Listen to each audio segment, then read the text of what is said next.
Good morning, hello and welcome to focus study. আজকে আমরা Kolkata police SI 2024-এ ম্যাথে যে সমস্ত কোশ্চেনগুলো এসেছিলো সেই সমস্ত কোশ্চেনের সমাধান করব। তো চলো দেখে নিই আজকে প্রথম প্রশ্ন আছে 1000 টাকা 10% হারে 3 বছরের চক্রবৃদ্ধি ও সরল সুদের পার্থক্য কত? এখানে অপশানগুলো দিয়ে দিয়েছে। তো দেখো 1000 টাকা 10%-এ 3 বছর চক্রবৃদ্ধি সুদ কত সেটা আগে আমি বের করে নেব। তো আমি সূত্র অনুযায়ী লিখে নিই 100 মানে এখানে 1000 মূলধন পি ইন্টু 1 প্লাস এখানে হচ্ছে 1 প্লাস আর বাই 100। তো এখানে আর মানে তো 10%, আমি এখানে 10% বসিয়ে দিচ্ছি, সোজা সবটা অঙ্ক হয়ে যাবে 3 বছর, তাহলে এখানে পাওয়ারটা 3 হবে। এবার সমাধান করলে কী হবে দেখো, তাহলে এখানে 10 তো কেটে যাচ্ছে, 10 10 100, তাহলে 1000। এবার যেহেতু 1 প্লাস এখানে কিছু নেই মানে 1 আছে, কাটাকাটি করলে 1 থাকে, তাহলে এবার এটা কী করতে হবে, এটা হচ্ছে ভগ্নাংশের যোগ 1000 ইন্টু 10 একে 10 প্লাস 1 11/10। এটা যেহেতু 3টা পাওয়ার 3 আছে তাই 3 বার লিখব, 11/10 3 বার লিখে দেব।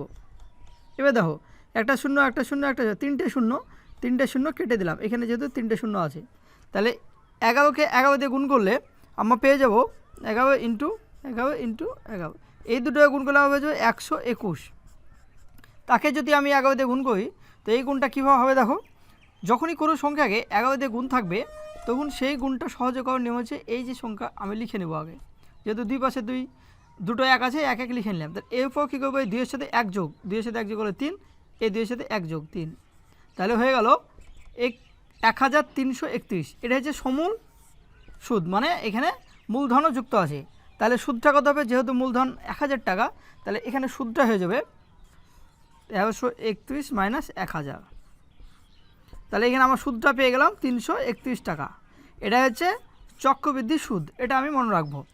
এরপর আমাকে কী করতে হবে, এখানে বলছে সরল সুদ, তাহলে 1000 টাকা সরল সুদ 3 বছর কত হবে, 1000 ইন্টু 10/100, যেহেতু 10% তাই 10/100 ইন্টু 3 বছর, এটা হচ্ছে সিম্পল ইন্টারেস্ট।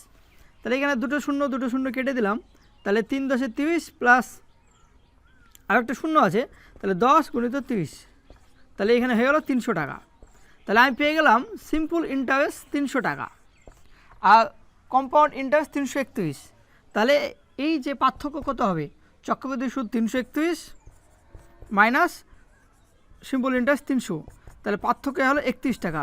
তাহলে সঠিক অ্যান্সার হয়ে গেল আমার option D 31, right answer option D 31। খুবই সহজ অঙ্ক, একটু ক্যালকুলেশন করতে হবে তাই, তাহলে আমার অ্যান্সার হয়ে গেল 31। দ্বিতীয় কোশ্চেন আমরা একটু দেখে নেব। এবার দেখো দ্বিতীয় অঙ্কটি হলো, এক ব্যক্তি 2000 টাকা দুটি অংশে ভাগ করে 1 বছরের জন্য ব্যাংকে রাখেন, মানে 2000 টাকাকে দুটি অংশে ভাগ করেছেন এবং দুটি অংশকে ব্যাংকে রেখেছেন 1 বছরের জন্য। প্রথম ও দ্বিতীয় অংশে যথাক্রমে 10% 20% হারে সুদ দিলে মোটের ওপর সে 320 টাকা সুদ পায়। প্রথম অংশ কত টাকা ছিল, এ হচ্ছে প্রশ্ন। প্রথম অংশে কত টাকা ইনভেস্ট করেছিল সেটা আমাকে বের করতে হবে। তো প্রথমে আমি 2000 টাকাকে দুটি ভাগে ভাগ করে নেব। তাহলে প্রথম অংশটা আমি পেয়ে যাব, ধরলাম যে প্রথম অংশ ছিল x টাকা, আর দ্বিতীয় অংশ তাহলে 2000 থেকে x যদি বাদ যায় তাহলে দ্বিতীয় অংশ হবে 2000 মাইনাস x টাকা। এ বলেছে প্রথম অংশে 10% সুদ দেয়, দ্বিতীয় অংশে 20% সুদ দেয়।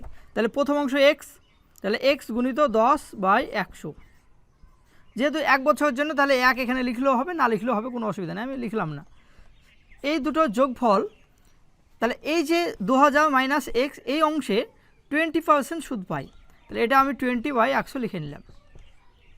এই দুটো যোগফল মানে এই দুটো সুদের যোগফল হয়েছে 320 টাকা, তাহলে 320 টাকা লিখে নিলাম। এটা সমাধান করলে উত্তর হয়ে যাবে। তো দেখো একটা শূন্য কেটে দিলাম, এখানে কেটে দিলাম 5 হলো নিচে, তাহলে এখানে আমি পেয়ে গেলাম x/10 প্লাস এখানে আমি পেয়ে যাচ্ছি, যেহেতু সব কেটে গেছে ওপরে, তাহলে 2000 মাইনাস x/5 সমান 320। তাহলে এই দুটো লসাগু করলে হবে 10। এবার 10কে 10 দিয়ে ভাগ করলে 1 থাকে, মানে x প্লাস এখানে এই 10কে 5 দিয়ে ভাগ করলে 2 থাকে, তাহলে 2 দিয়ে এই দুটো গুণ করতে হবে, 4000 মাইনাস 2x সমান 320 টাকা। এবার দেখো এই 2x থেকে যদি x বাদ দিই তাহলে কত থাকে, 4000 মাইনাস এক্স। এবার এই 10-এর সাথে এই 320 গুণ করবো আমরা, তাহলে 3 2 0 আর একটা শূন্য বেশি দিলাম, হয়ে গেল। এবার এক্স মাইনাস এক্স সমান সমান কত হবে, তাহলে এই 4000কে ওই দিকে নিয়ে যেতে হবে, তাহলে 3200 মাইনাস 4000, তাহলে এক্স সমান কত হয়ে গেল, তাহলে এক্স সমান হয়ে গেল আমার মাইনাস এক্স সমান হয়ে গেল মাইনাস 800। তাহলে দুই দিকে মাইনাস আছে কেটে দিলাম, তাহলে এক্স সমান আমি পেয়ে গেলাম 800 টাকা। তাহলে প্রথম অংশ ছিল 800 টাকা। তাহলে এখানে আমাকে যেহেতু প্রথম অংশ কত ছিল সেটাই বের করতে দিয়েছে, তাহলে আমি প্রথম অংশ পেয়ে গেলাম 800 টাকা। এবার যদি এই অঙ্ক আমাকে বলে দ্বিতীয় অংশ কত ছিল, তাহলে 800 বাদ দিয়ে দিলে হয়ে যাবে, যে 2000 থেকে প্রথম অংশ বাদ, তাহলে 1200। তাহলে দ্বিতীয় অংশ নেক্সট অংশ ওয়াই ধরে নাও, তাহলে 1200 টাকা ছিল দ্বিতীয় অংশ। এটা তো আমাকে চাইনি, এটা চেয়েছে, তাহলে সঠিক অ্যান্সার হলো অপশান ডি 800 টাকা। এই ছিল আজকে দুটো ম্যাথ। এরপর আমরা অন্যান্য ম্যাথগুলো সমাধান করে নেব। তোমরা অবশ্যই দেখবে এবং চ্যানেলটি ভালো লাগলে অবশ্যই চ্যানেলটিকে সাবস্ক্রাইব করবে। থ্যাংক ইউ, ধন্যবাদ।